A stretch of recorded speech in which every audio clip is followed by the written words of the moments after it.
A paz do Senhor, meus irmãos. Vamos mais um estudo bíblico. O perigo de perder Jesus.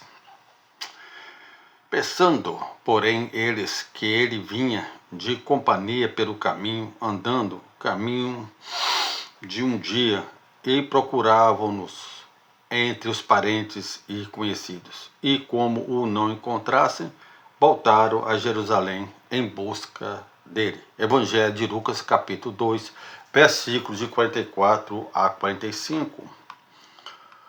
O tema, o perigo de perder Jesus, não trata da perda da salvação como um objeto perdido, mas da realidade espiritual de pessoas que, embora cercadas por religião, rotina e aparência de piedade, podem perder a comunhão, a sensibilidade e a centralidade de Cristo em suas vidas. O episódio de Jesus aos 12 anos revela um alerta profundo. É possível estar em viagem religiosa e ainda assim não perceber que Jesus não está presente no caminho. O relato encontra-se em Evangélico de Lucas, capítulo 2, versículo de 41 a 52. Todo ano José e Maria iam a Jerusalém para a festa da Páscoa. A Páscoa lembrava a libertação de Israel do Egito, conforme Êxodo 12. Era uma celebração nacional e espiritual. Jesus, aos 12 anos, já demonstra consciência de sua missão divina. Após a festa, seus pais retornaram, supondo que ele estivesse entre os viajantes. Esse detalhe é teologicamente impactante. Então, meus irmãos, Jesus subiu, mas José e Maria, provavelmente com seus irmãos, que até aí Maria deve ter tido outros filhos, porque Jesus já estava com 12 anos, provavelmente Maria já tinha já outros filhos com José. Então subiram até o Egito, até Jerusalém, no dia da Páscoa. Aí lembra lá do Egito, é isso que eu quis dizer, que lembra lá no Egito, Êxodo 12, quando Moisés retira o seu povo do Egito. Então ali todo ano ali subir para a Páscoa. Então ao chegar lá, ao voltar dessa viagem, então José achava que estava com Maria e Maria achava que estava com José, e na realidade Jesus não estava nem com Maria e nem com José e com nenhum dos parentes deles. Então eles tiveram que retornar a Jerusalém e lá encontrar ele no templo. Isso que é Lucas, capítulo 24, 41, 52, está querendo dizer. Pensavam que Jesus estava com eles, né? Aqui está o primeiro perigo espiritual. Eles supunham, muitos vivem hoje nessa condição, supõe estar perto de Cristo, né? Então, muita gente supõe que está perto de Cristo, supõe estar espiritualmente saudáveis, supõe que tradição religiosa substitui relacionamento. A fé bíblica não vive de suposições. Nem todo o que me diz Senhor, Senhor estará no reino dos céus. Jesus advertiu. Isso se encontra no Evangelho de Mateus, capítulo 7, versículo 21. Existe diferença entre andar com religião e andar com Cristo. Então há uma diferença aí muito grande, né? Tem a religiosidade, né? Andar com religião. Então nós temos que saber aonde nós estamos pisando, irmão. Tem muitos aí, tá passando aí heresias, muitas heresias. Não vou dizer quais são as igrejas, porque é chato, né? Mas são várias igrejas, não é uma só não, são várias igrejas que passam heresias. Então a pessoa acha que andando com Cristo, mas na realidade está andar com a religião. Isso aí é muito perigoso. Nós temos de andar com Cristo. Então nós temos que pensar muito aonde que nós qual igreja que nós podemos frequentar para que possamos andar com Cristo. Como se perde Jesus espiritualmente? A Bíblia mostra vários caminhos, meus irmãos. Pela distração espiritual, Maria e José estavam cercados de parentes e conhecidos. O problema não era o caminho, era a distração. Hoje, excesso de atividades, né? Tem muita gente aí que tem muita atividade, preocupações, né? Também preocupação, ativismo religiosos, entretenimento, vida sem devoção. Tudo isso pode sufocar a percepção espiritual. Jesus falou sobre isso na parábola do semeador. Os cuidados deste mundo sufocam a palavra, de acordo com o Evangelho de Marcos, capítulo 4, versículo 19. Pela familiaridade sem profundidade, eles conheciam Jesus, conviviam com ele, mesmo assim o perderam de vista. Há um perigo na familiaridade religiosa. É possível conhecer versículos, frequentar igrejas, exercer ministérios e ainda esfriar espiritualmente. A familiaridade não substitui intimidade. Pelo pecado tolerado, o pecado endurece o coração. Não significa que todo afastamento é fruto imediato de pecado moral escandaloso, mas pecado não trata produzir distância. Livro de Isaías 59, versículo 2 declara: as vossas iniquidades fazem separação entre vós e o vosso Deus.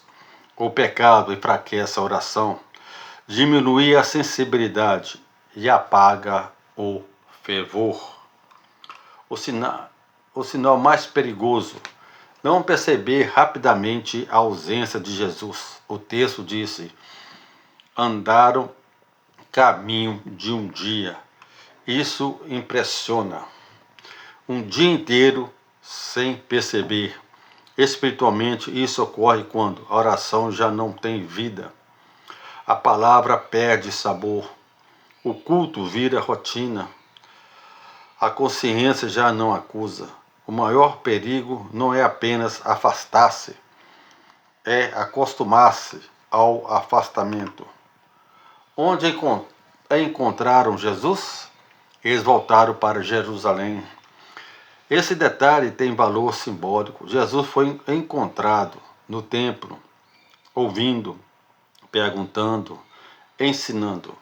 A restauração exige retorno. Então, meu filho, vocês estão afastados de igreja, por gentileza, retorne à igreja, retorne a Jesus Cristo. Não encontraram Jesus entre parentes, no caminho, na multidão. Encontraram-no onde havia deixado de prestar atenção. Aqui o princípio espiritual. Quando Cristo aparece distante, o chamado bíblico é retornar. Jesus disse: lembra-te, pois de onde caíste e arrepende-te. Apocalipse, capítulo 2, versículo 5. Perspectivas teológicas.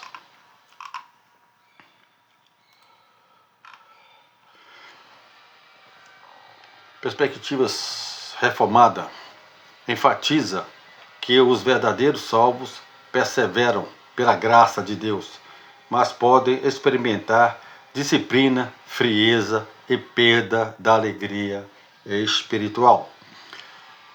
Perspectiva arminiana entende que há advertências reais contra o afastamento e abandono da fé.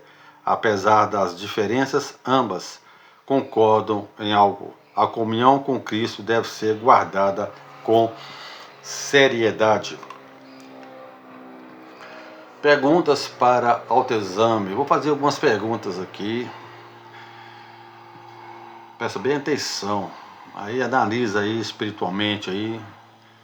Se vocês estão vivendo assim. Tenho vivido de comunhão ou de costume religioso? Você está com comunhão com Cristo? Ou somente costume religioso? Só está indo à igreja lá simplesmente para ir? Tenha cuidado. Minha oração ainda possui sinceridade? As suas orações estão sendo sinceras? Estou supondo a presença de Cristo ou cultivando relacionamento com Ele? Há distrações ocupando o centro da minha vida? Onde deixei de perceber a voz de Deus? O perigo de perder Jesus, não começa em rebeliões públicas. Muitas vezes começa em pequenas distrações, autoconfiança espiritual e rotina, sem devoção. A boa notícia do texto é esta: quem procura sinceramente volta e busca, encontra novamente a presença do Senhor. Jeremias capítulo 29, versículo 13, diz assim: buscar-me-eis e me achareis, quando me buscardes de todo o vosso coração. Então nós temos que buscar Jesus com todo o nosso coração. Jesus não deve ser apenas parte da caminhada, Ele é o próprio caminho. É outra coisa também, meu irmão. Jesus é o próprio caminho. Não tem mais ninguém. Esquece outros caminhos. Não, mas tem caminho fulano, tem caminho ciclano, tem caminho beltrano. Não existe outros caminhos. O único caminho para chegar à salvação é Jesus Cristo. Não há outro caminho. Não adianta. Mas a minha igreja prega assim. Tudo bem, prega, mas a Bíblia é essa a questão. É Bíblia. Jesus veio a esse mundo para cumprir a lei. Então a lei está na Bíblia, a lei está no Antigo Testamento. Então Jesus não veio abolir lei. A lei continua. A lei de Moisés continua. Somente que Jesus veio a esse mundo para cumprir a lei e para morrer na cruz para nos salvar. Então Deus nos deu a graça de ter mandado teu filho a essa terra para morrer na cruz, pagar os nossos pecados. O sofrimento que ele passou até chegar à cruz não é brinquedo não, meu irmão. Ele sofreu muito para pagar os nossos pecados. Então o próprio caminho é Jesus Cristo. Não tem outro caminho. Se você segue outro caminho, me desculpa. Você tem que seguir o caminho de Jesus. Aí é a sua consciência. Ou você segue o caminho de Jesus e vai ser salvo através da graça. Pela graça, através da fé. Mais certo, é pela graça, através da fé. A graça que Deus mandou teu filho morrer na cruz por nós. Fora isso, meu irmão, infelizmente, você está longe de Jesus Cristo. Aí as consequências aí é sua.